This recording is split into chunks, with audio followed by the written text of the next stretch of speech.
بسم اللہ الرحمن الرحیم۔ فرعون اور حضرت آسیہ کا واقعہ۔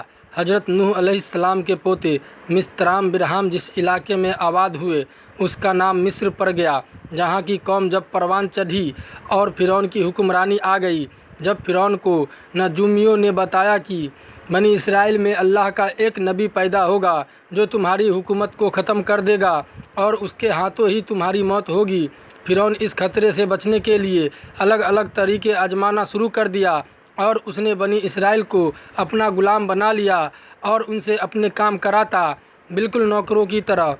بنی اسرائیل میں پیدا ہونے والے لڑکوں کا قتل کروا دیتا اور لڑکیوں کو زندہ رہنے دیتا۔ اسے معلوم نہیں تھا کہ اللہ تعالیٰ نے فیصلہ کر لیا ہے تو لاکھ کوشش کر لے اس سے کوئی فائدہ نہیں ہے۔ کمزوروں پر ظلم کر کے انہیں اپنی بادشاہی اور طاقت کے ذریعے پریشان کر کے وہ اپنے آپ کو بہت بڑے نقصان میں ڈال رہا تھا۔ اس کی بھلائی اسی میں تھی کہ وہ اپنے طاقت پر گھمنڈ نہ کرے اور اپنے آپ کو خدا ہونے کا دعویٰ نہ کرے۔ کچھ ہی وقت کے بعد فرعون اور اس کی سلطنت کو ختم کرنے والا بچہ بنی اسرائیل کے یہاں پیدا ہو گیا۔ حضرت موسیٰ علیہ السلام کے والد کا نام عمران اور والدہ کا نام عیر تھا۔ اسی نام کو یقوت بھی کہا جاتا ہے۔ انہیں بھی اس بات کا اندازہ تھا کہ ظالم فرعون ان کے بچے کو پیدا ہوتے ہی مروا دے گا۔ حضرت موسیٰ علیہ السلام کی ماں کو اللہ کی طرف سے وحی آ گئی کہ بچے کو اپنے پاس رکھنا اور اسے دودھ پلانا، لیکن جب اس کی جان کو خطرہ لگے تو اسے دریا میں ڈال دینا اور ڈرنا نہیں۔ کچھ وقت کے بعد پھر اللہ تعالیٰ کی طرف سے حکم ہوا کہ اس بچے کو ایک صندوق میں رکھو اور دریا میں ڈال دو، پھر دریا اسے کنارے پر ڈال دے گا، پھر اس صندوق کو میرا اور تمہارا دشمن فرعون اٹھا لے گا۔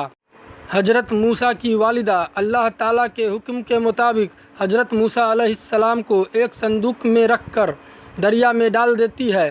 جب بچے والا صندوق دریا میں بہتا ہوا فرعون کے محل کے پاس جا کر پہنچا تو فرعون کی بیٹی اور اس کے غلام صندوق کو دیکھ کر حیران ہو گئے۔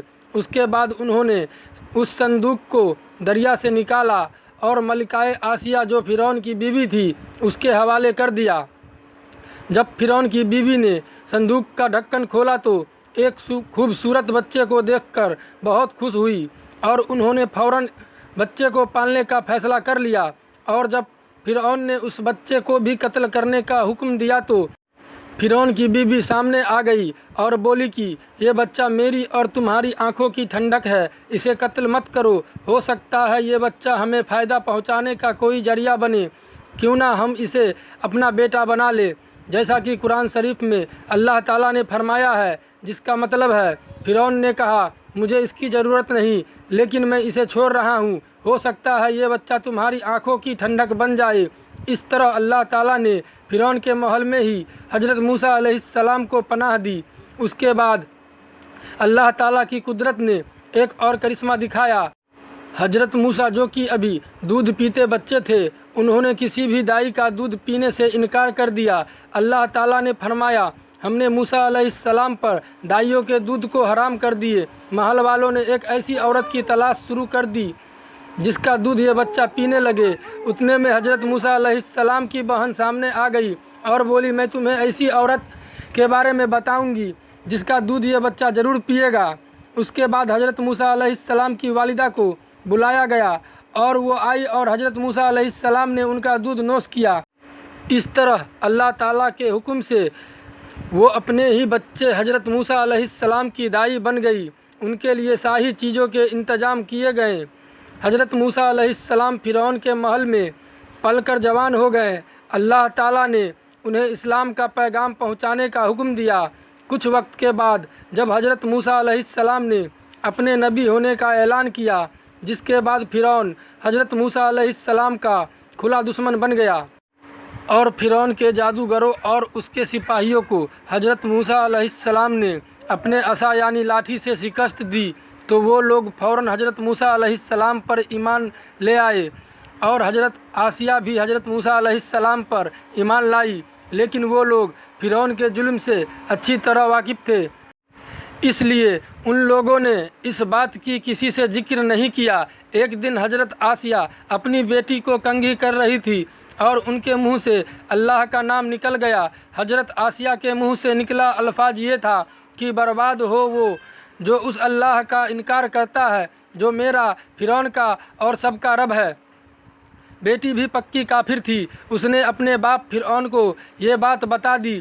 پھر فرعون نے اپنی بیوی پر طرح طرح کے ظلم کرنا شروع کر دیا۔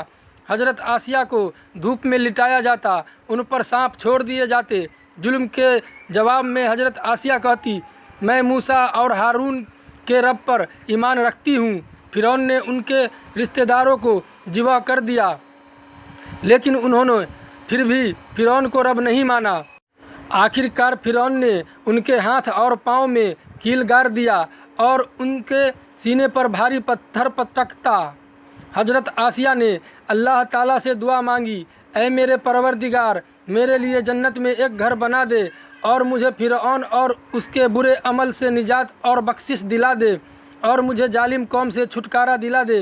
روایت میں ہے کہ حضرت موسیٰ علیہ السلام یہ سب منظر دیکھ رہے تھے اور انہوں نے بھی دعا مانگی کہ اے اللہ، رنج اور درد آسیہ سے دور کر دے اور اسے ظالموں سے نجات دلا دے۔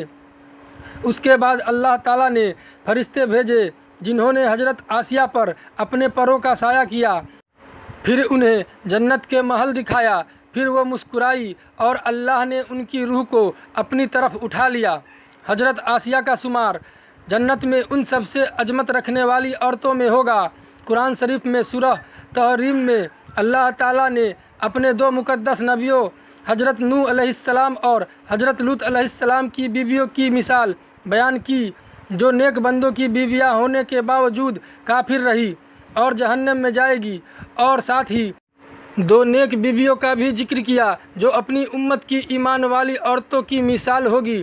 ایک فرعون کی بیوی آسیہ جو فرعون جیسے کافر اور اللہ کے نافرمان کی بیوی ہونے کے باوجود اللہ پر ایمان لائی، اور دوسری حضرت عیسیٰ علیہ السلام کی والدہ حضرت مریم ہے۔ دوستو، واقعہ پسند آیا ہو تو ویڈیو کو لائک کر کے چینل کو سبسکرائب کر دے۔ خدا حافظ۔